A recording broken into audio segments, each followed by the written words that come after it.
Today we're going to be looking at Sand River in the Type 64, and I'm going to be showing you guys yet another example of how important the south is on this map. And I'm also going to be showing you how you can retreat and defend the north.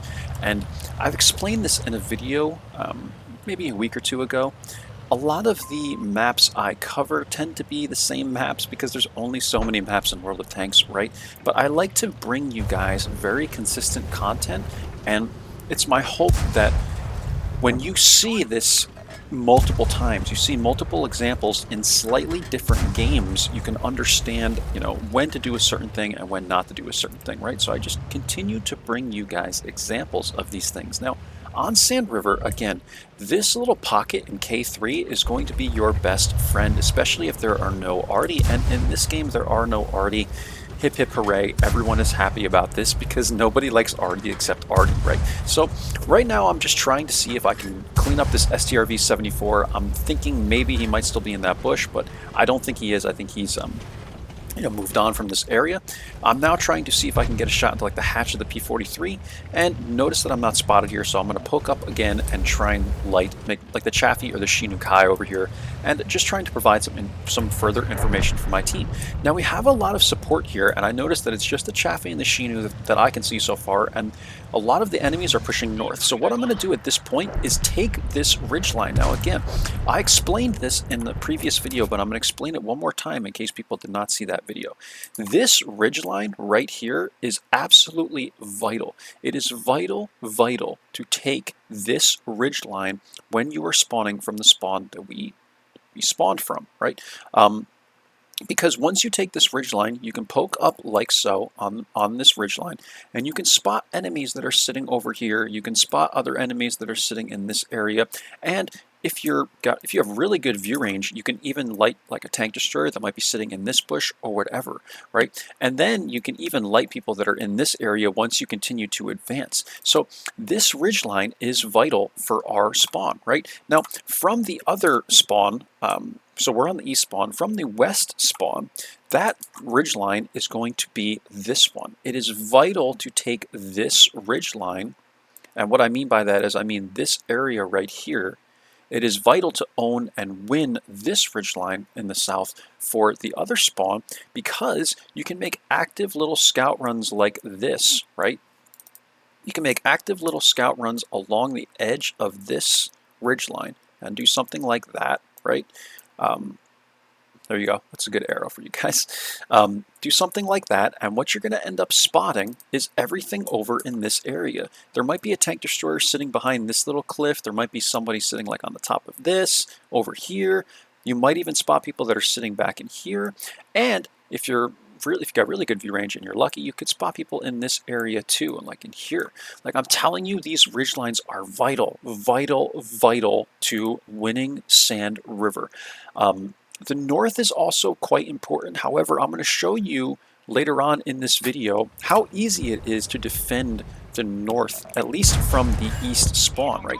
This is why I emphasize why south is even more important than the north, because it's much easier to defend against a push from the north. And you can see we have only the T-34 up here right now, right? If you're looking at the map, look how many tanks are up in the north, and we just have the T-34 and my tank destroyers here. So I'm going to continue to poke this. I'm going to get a shot into the Shinukai. The Type 64 is so good at this kind of behavior, right? It's very good at poking up on ridgelines. It has just enough gun depression to manage, but it's also very accurate, and it's got really good DPM. So when you're in situations like this, it's very good to poke up on these ridgelines like this and take shots. And then if you happen to have a tourist tog in the middle of nowhere, I mean, everyone's going to love taking shots at this guy, right? So I'm just unloading on the tog over here, but I'm keeping an eye on the Shinukai and the Jagdpanzer over here, and just you always have to be mindful of everything on the map, right? We spot the T-78, and here's a perfect example of how this location is working, guys. We currently have the tog lit. We do get hit by the Type 64 here. We have the Jagdpanzer lit though, the T-78 we lit, and we're giving the team a lot of information while we're sitting here continuing to get damage and assist, right? So I'm going to continue poking this ridgeline. I'm just being really cautious about it. When you're in higher tiers, you want to be even more cautious. You don't want to get wrecked by like an FV 4005 or something like that, but if you're playing at tier 10, you probably already know these things. I just like to emphasize it. So what am I doing now?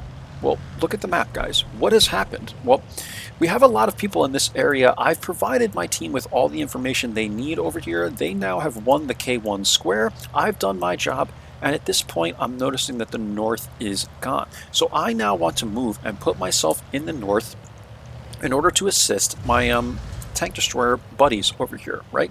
So what I'm going to do is start pushing this way until I realize these guys are already right here, right? They don't need any, you know, they don't need to be spotted because the Chaffee actually came back to do that for them, sort of, unless he was just kind of camping here. But indirectly, he's spotting them because he's in a light tank, so he probably has decent view range. So now I'm going to come back to this ridgeline, and this ridgeline is perfect again for the way the Type 64 behaves and how good it is in a situation like this. Because now I can stop on this ridgeline right here, and I can take shots at the VK. Now, if I really wanted to, I could have waited an extra second for the VK to get behind this tree, and I might not have been spotted by him.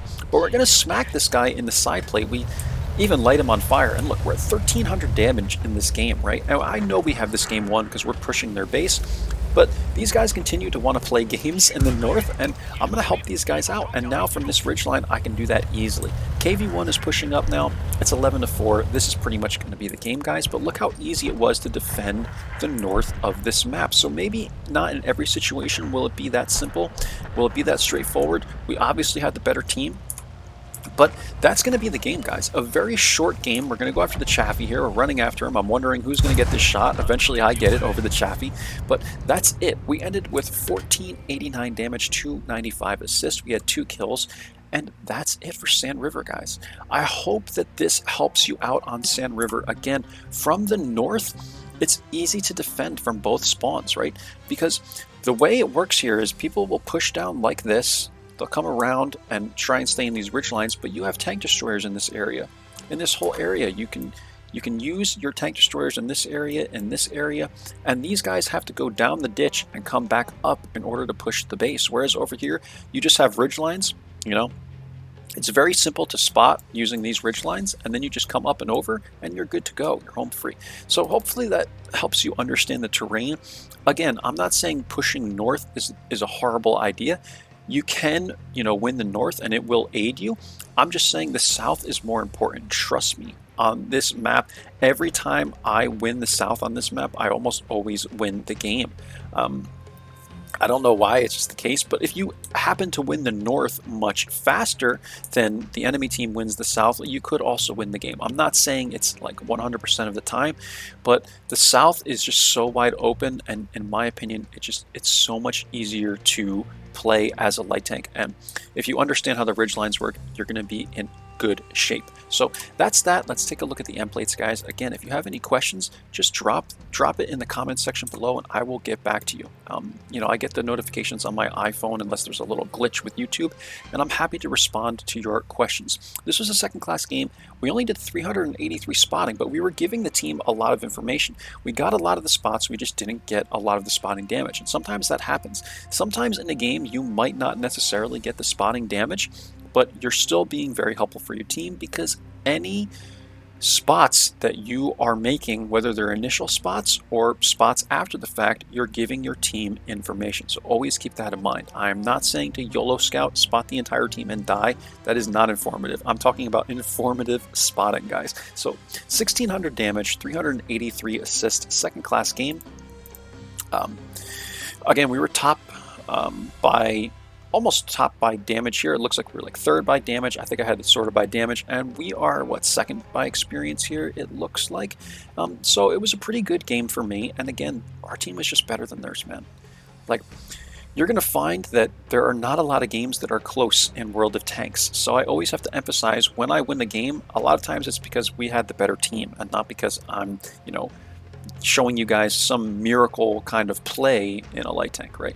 I would consider myself a decent player, but this is a team game, and you're just not going to win every game. In fact, not even close. Even the best of the best guys, they only have like 65% win rates and stuff, because it's just a very, very challenging game to play because you have 14 other players on your team that you need to rely on, right? So we fired 22 shots, we hit 15, we only penned 13. Like, we literally just about only penned half our shots here. like almost, right? So can you imagine if we penned 22 of these shots, man? It would have been a heck of a game by damage.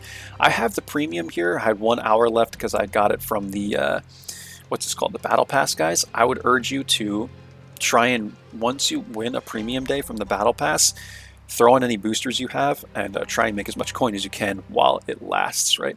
That's all. This tank is very powerful, guys. The Type 64 is a very powerful tank at tier 6. It is the best light tank at tier 6 by statistics and by you know, all its mobility and firepower and survivability, you know, all these things, right? Its characteristics, or whatever it's called. So if you're looking for a good light tank, I would highly suggest the Type 64. However, it is a premium. You do have to pay Wargaming for it. If you don't want to do that, try a different tank. But there are decent light tanks at tier 6, man. Like the 12T is also very good. That's all, guys. If you enjoyed this type of content, do subscribe. It would really help me out. Like, comment, share the video with anyone you think might want to see it. Like, I don't want you guys to just recommend it to anybody, but if you think that someone would learn from this type of content, if they're a newer player to World of Tanks, do share it with them. I'm all about trying to help, you know, players with light tanks. If you're a really good player, you might not necessarily learn from this this type of content. You might be better than me, and that's fine. If you have any advice for me, you're welcome to drop that below as well. But I, you know, really push my content to help newer light tank players, and that's why I say if you guys have any questions, do comment below. That's all. Hope you enjoyed, guys. Hope you learned something. I will see you for the next one. Take care, and bye-bye now.